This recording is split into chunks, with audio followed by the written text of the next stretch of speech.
शिवसेनेचे ज्येष्ठ नेते आणि माजी मुख्यमंत्री मनोहर जोशींचं निधन झालंय। हिंदुजा रुग्णालयात वयाच्या 86व्या वर्षी त्यांनी अखेरचा श्वास घेतला। मुंबईचे महापौर ते राज्याचे मुख्यमंत्री असा जोशींचा प्रदीर्घ राजकीय प्रवास आहे। दुपारी 2 वाजता जोशींची अंत्ययात्रा निघणार आहे।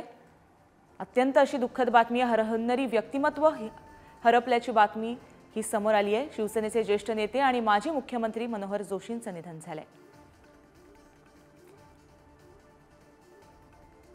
तर हिंदुजा रुग्णालयाच्या बाहेरून आपल्याबरोबर आमचे प्रतिनिधी पंकज दळवी आहेत। पंकज, सध्या तिकडचं वातावरण काय आहे, काय अधिकची माहिती?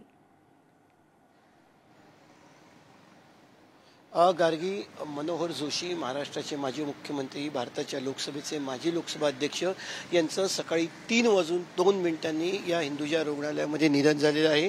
गेल्या 2 ते 3 दिवसापासून ते इथे ॲडमिट होते। त्यांना हृदयाचा त्रास जाणवत होता, मात्र काल त्यांना हृदयविकाराचा झटका आल्याची माहितीच जी आहे ती रुग्णालयातर्फे अधिकृतरित्या जी प्रेस नोट आहे ती जाहीर करून देण्यात आली होती। गेल्या काही दिवसांपासून ते आजारी होते। आता हिंदुजा रुग्णालयामध्ये त्यांचं पार्थिव ठेवण्यात आलेलं आहे। थोड्या वेळाने त्यांचं पार्थिव त्यांच्या माटुंग्याच्या निवासस्थानी जे आहे ते घेऊन जातील। शिवसेनेचे वेगवेगळ्या राज्यातील वेगवेगळ्या पक्षाचे नेते हे माटुंगाच्या त्यांचे जे निवासस्थान आहे तिकडे त्यांचं अंत्यदर्शन घेतील।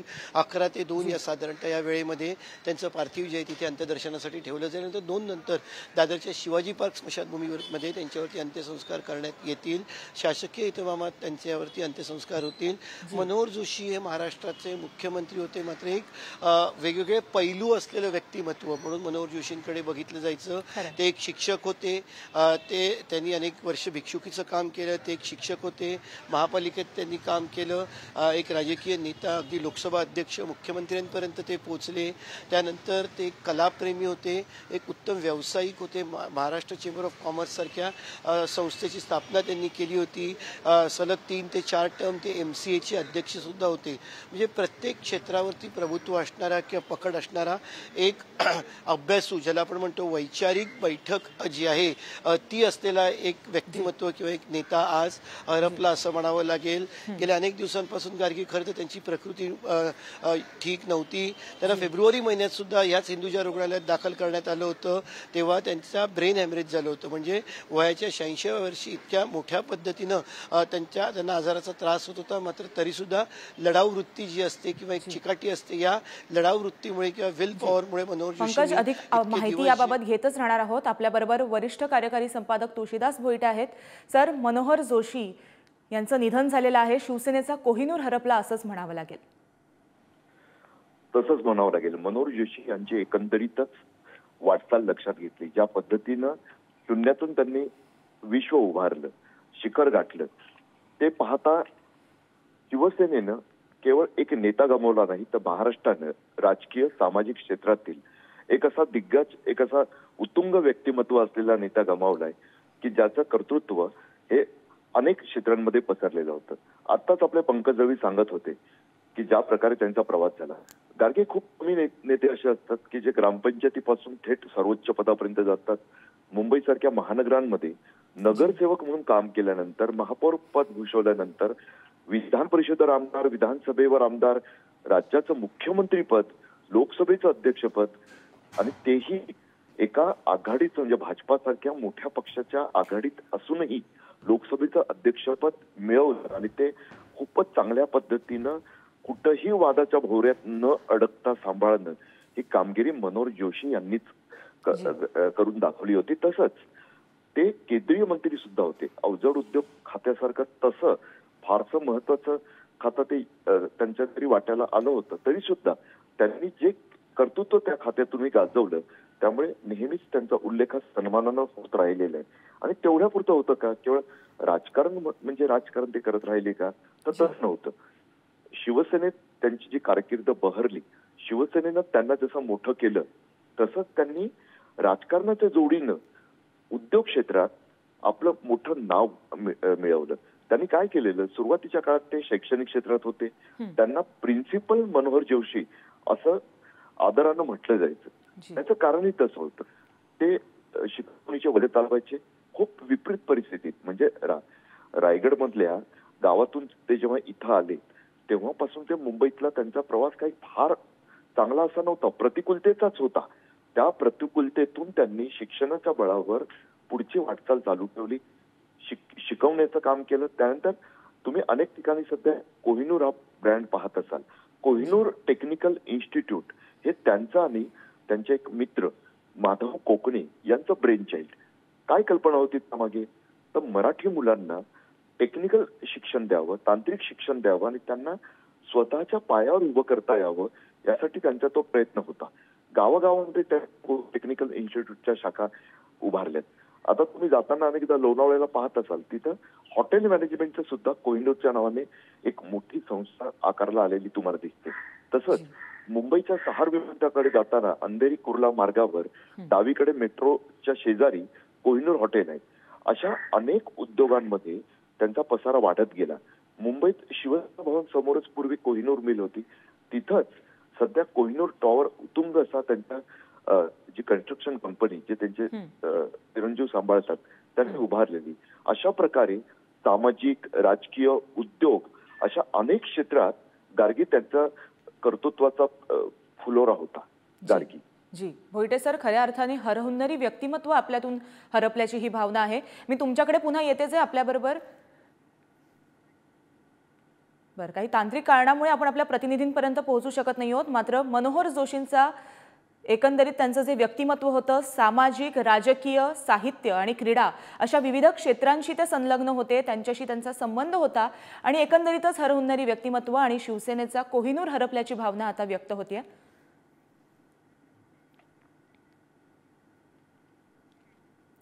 आपल्याबरोबर शिवसेनेचे नेते चंद्रकांत खैरे आहेत. खैरेजी, अत्यंत दुःखद अशी बातमी आहे, शिवसेनेचा कोहिनूर हरपल्याची ही भावना व्यक्त होते. सर्वात ज्येष्ठ त्या ठिकाणी आणि त्यांनी जे काही शिवसेना वाढीसाठी सुद्धा खूप प्रयत्न केला. शिवसेना प्रमुखांबरोबर ते अनेक वर्ष राहिले आणि महाराष्ट्राचे मुख्यमंत्री म्हणून त्यांनी काम केलं, केंद्रीय मंत्री म्हणून काम केलं आणि स्पीकर म्हणून सुद्धा त्यांनी खूप मोठं काम केलं. आणि अगदी म्हणजे त्यांनी ज्या खूप त्यांचं मी सांगतो तर मला की खूप जबरदस्तपणे त्या ठिकाणी त्यांचं काम होतं. पण त्या वयोमानाप्रमाणे त्यांचं आज दुःखांत झालं, आम्हाला काही समजलंच नाही आणि खूप म्हणजे वाईटच झालं एक प्रकारचं.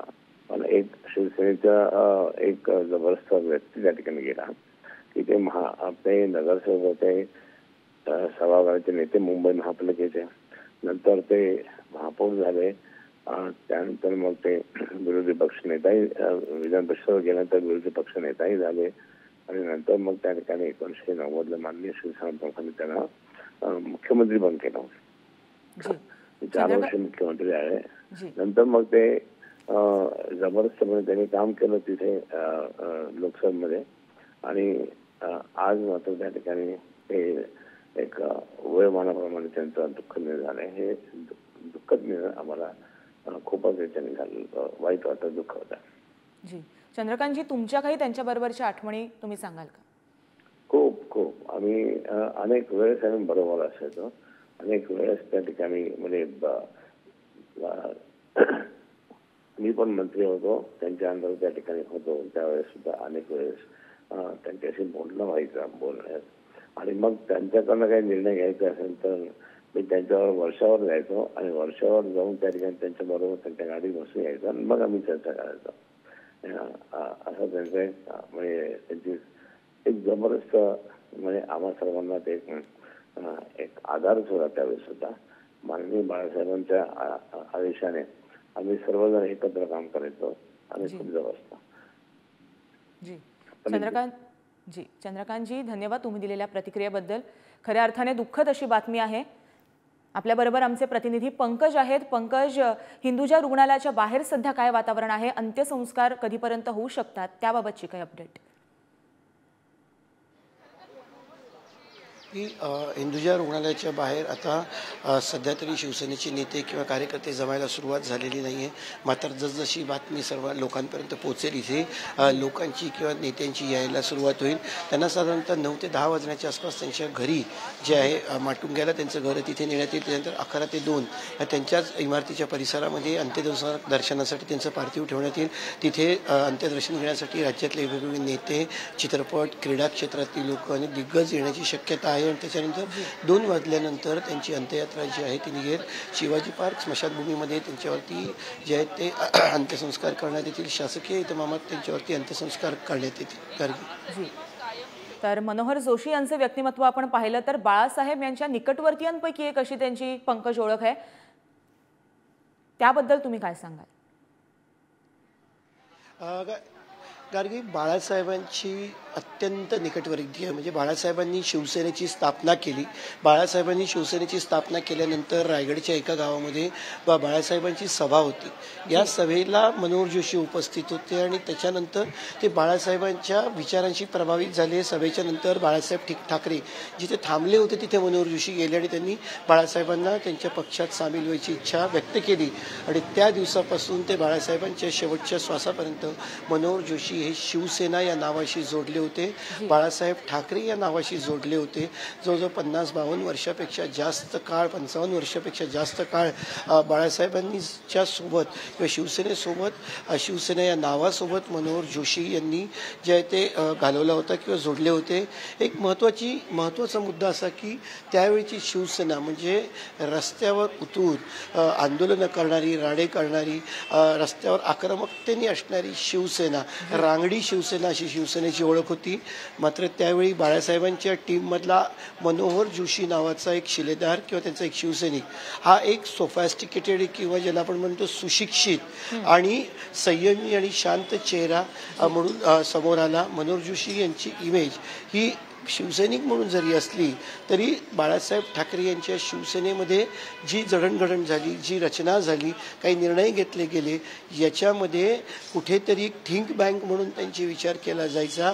एक वैचारिक बैठक असलेला नेता, शिवसेनेच्या रस्त्यावर उतरून जरी आंदोलन करणारा नेता नसला तरी शिवसेनेमधल्या निर्णय प्रक्रियेमध्ये महत्त्वाची भूमिका घेणारा, स्ट्रॅटेजी ठरवणारा एक नेता म्हणून त्यांची ओळख होती. बाळासाहेबांचं जे काही राष्ट्रप्रधान मंडळ होतं त्यातले चाणक्य त्यांना म्हटलं जायचं. मग राजकीय स्ट्रॅटेजी असेल, राजकीय व्यूहरचना असेल, राजकीय डावपेच असतील किंवा राजकीय निर्णय असेल, उमेदवारीची प्रक्रिया असेल, निवडणुकीची प्रक्रिया असेल, या सगळ्या प्रक्रियेमध्ये मनोहर जोशी नावाची व्यक्ती कायम बाळासाहेबांसोबत असायची. त्यावेळी बाळासाहेबांसोबत सुधीर जोशी असतील, दत्ताजी नलावडे असतील, दत्ताजी साळवी असतील, प्रमोद नवलकर असतील, लीलाधर डाके असतील, ही सगळी मंडळी जी आहेत ती अत्यंत निकट होती. म्हणजे बाळासाहेबांची फोटोबायोग्राफी जर काही पुस्तक आपण जर का नीट बघितलं तर त्याच्या अनेक पानांवरती मनोहर जोशींसोबतचे बाळासाहेबांचे फोटो आहेत. ही जी 5-6 नेत्यांची नावं आत्ता मी सांगितली, ते नेते आणि बाळासाहेब ठाकरे अनेक वेळा हास्यविनोद करताना म्हणजे का मित्रमंडळी जशी गरीब असतात तशा पद्धतीने त्यांची चर्चा चालू असल्याचे अनेक फोटो आपण बघितलेले आहेत किंवा समोर आलेले आहेत. त्यामुळे ठाकरे कुटुंबाशी संबंध असलेला, ठाकरे कुटुंबाशी अत्यंत जवळचं नातं असलेला एक नेता म्हणजे मनोहर जोशी यांची ओळख होती. मात्र त्यावेळी मी मगाशी म्हटलं त्यामुळे शिवसेना ज्या पद्धतीने जडणघडण होती की शिवसेनेची वाटचाल सुरू होती, त्यावेळी रस्त्यावर उतरून राडा करणारा, दगडफेक करणारा, तोडफोड करणारा किंवा आक्रमकतेने विषय मांडणारा पक्ष म्हणून शिवसेनेची ओळख होती. त्याचवेळी मनोहर जोशींनी माधव कोकणे यांच्यासोबत कुठेतरी मराठी मुलांनी किंवा मराठी तरुणांनी टेक्निकल एज्युकेशन घ्यावं यासाठी त्यांनी जे कोहिनूर कोक्सची स्थापना केली. पुढे जाऊन या कोहिनूरचे कोहिनूर जोशीज आणि कोहिनूर कोकणेज हे 2 भाग झाले. मात्र अनेक वर्ष कोहिनूर टेक्निकल इन्स्टिट्यूट, टेक्निकल विषय म्हटला की शिवसेनेत जशी सरांची गरज लागायची त्यांना लोक सर म्हणायचे. शिवसेनेतला कुठलाही टेक्निकल विषय असेल मनोहर जोशी तिकडे लागायची. तसं राज्यामध्ये टेक्निकल हा विषय शिकवण्यासाठी मनोहर जोशींनी कोहिनूर इन्स्टिट्यूट सुरू केली. त्यामुळे रस्त्यावर उतरणाऱ्या शिवसैनिकांच्या हाताला काम मिळावं म्हणून कोहिनूरच्या माध्यमातून त्यांना टेक्निकल धडे दिले गेले. म्हणजेच राजकीय दृष्टीसोबतच एका अर्थाने शैक्षणिक दृष्टिकोन म्हणत त्यांना प्रिन्सिपल म्हणायचे, जसं मग अशी भोयटे सरांनी सांगितलं त्यामुळे त्यांना प्रिन्सिपल म्हणायचे. त्याच्यासोबतच व्यावसायिक दृष्टिकोन सुद्धा त्यांच्यामध्ये फार मोठ्या प्रमाणामध्ये होता. दादरच्या शिवसेना भवनासमोर कोहिनूर मिल होती, त्या कोहिनूरमध्येच त्यांनी जी आहे ती कोहिनूर स्क्वेअर नावाचं खूप मोठं जे आहे ते टॉवर तिकडे उभा केलेला आहे. अनेक व्यवसाय त्यांचे आहेत राज्यभर. कोहिनूर नावाची हॉटेलची चेन जी आहे ती आपण त्यांना बघतो. महाराष्ट्र चेंबर ऑफ कॉमर्सची त्यांनी स्थापना केली. त्यामुळे एक लेखक म्हणून बहुआयामी म्हणजे पैलू असलेलं, भरपूर पैलू असलेलं व्यक्तिमत्व होतं. मगाशी ज्याप्रमाणे सांगितलं त्यांनी सुरुवात अतिशय गरीब घरातून केली. मूळचे ते त्यांचे कुटुंब तसं म्हटलं तर मूळचं बीडचं, पण कामानिमित्त त्यांचे कुटुंबीय रायगडच्या नांदवी गावामध्ये आले, नांदवीमध्ये स्थायिक झाले. त्याच्यानंतर त्यांचा प्रवास सुरू झाला. शिक्षणासाठी ते 2-3 ठिकाणी करत करत पनवेलला आले. पनवेलला जेव्हा गार्गी शिक्षणासाठी आले तेव्हा त्यांच्या मामाच्या घरी ते राहत होते. नंतर मामांची बदली झाली. मग त्यांचा प्रवास जो आहे तो पुढच्या दिशेने होत होता. मात्र चरितार्थासाठी काय करायचं तर पनवेलला महाजन कुटुंब म्हणून ज्या त्यांच्या शिक्षिका होत्या त्यांच्या घरी वारावरती त्यांनी जेवायला किंवा माधुकरी, ते नेहमी सांगायचे की माधुकरी मागून मी माझं शिक्षण पूर्ण केलं. त्यामुळे पनवेलनंतर मग ते मुंबईत आले. मुंबईत त्यांनी मुंबई महानगरपालिकेमध्ये त्यांनी नोकरी मिळाली आणि त्याच्यानंतरचा त्यांचा राजकीय प्रवास जो आहे तो सर्वश्रुत आहे की त्यांनी कशा पद्धतीने महानगरपालिकेमध्ये 2 टर्म नगरसेवक, 3 टर्म विधान परिषदेचे सदस्य, 2 टर्म विधानसभेचे सदस्य, लोकसभेचे सदस्य, राज्यसभा सदस्य, असा भरपूर मोठा मुंबईचे महापौर ते होते. भरपूर मोठा प्रवास होता. पण एक महत्त्वाचा मुद्दा की ठाकरे कुटुंबियांशी जोडलेला, विशेषतः बाळासाहेबांशी जोडलेला एक महत्त्वाचा नेता महाराष्ट्राने गमावलेला आहे असं म्हणावं लागेल. एक हरहुन्नरी नेता, एक बहुआयामी नेता आणि अनेक गोष्टींची जाण असलेला, महाराष्ट्राच्या राजकारणाची जाण असलेला, सामाजिकतेची जाण असलेला, आर्थिक क्षेत्राची जाण असलेला, क्रीडा क्षेत्राची जाण असलेला, असा भरपूर गोष्टींची समज असलेला एक चांगला एक वैचारिक बैठक असलेला नेता गार्गी महाराष्ट्राने गमावले असं म्हणावं लागेल. गार्गी यांच्या सगळ्या राजकीय प्रक्रियेमध्ये किंवा प्रवासामध्ये अडचणी आल्या नाही असं म्हणता येणार. अनेक ठिकाणी अडचणी आल्या, अनेक ठिकाणी अनेक वेळा त्यांना अपेक्षित असलेलं राजकीय पद मिळालं नाही, राजकीय भूमिका निभावता आली नाही. त्यामुळे अनेक वेळा ते नाराज होते. मात्र त्यांची नाराजी कधी जाहीरपणे बोलून नाही दाखवली. उद्धव ठाकरे आणि राज ठाकरे, बेसिकली उद्धव ठाकरे आणि राज ठाकरे एकत्र यावेत ही विचार असलेल्या नेत्यांपैकी त्यांनी त्या गोष्टी अनेक वेळा बोलूनही दाखवलेल्या आहेत. त्यामुळे कदाचित उद्धव ठाकरे यांच्या शिवसेनेत राजकीयदृष्ट्या त्यांच्या अनेक अडचणी वाढल्या, पण गोष्टी स्पष्टपणे अनेक वेळा मनोहर जोशींनी ज्या त्या व्यक्त केल्या. असे मनोहर जोशी होते. महाराष्ट्राच्या राजकारणाचा जेव्हा इतिहास लिहिला जाईल तेव्हा त्यांचं नाव वगळू शकणार नाही, कारण महाराष्ट्राची स्थापना झाल्यानंतर 1960 नंतर बिगैर काँग्रेसची म्हणजे काँग्रेस व्यतिरिक्त झालेला पहिला मुख्यमंत्री. राजकीय विश्वामधलं अत्यंत महत्त्वाचं असं हे व्यक्तिमत्व होतं आणि ते आता आपल्यातून हरपलंय. धन्यवाद. अधिक अपडेट तुमच्याकडनं जाणून घेणार आहोत.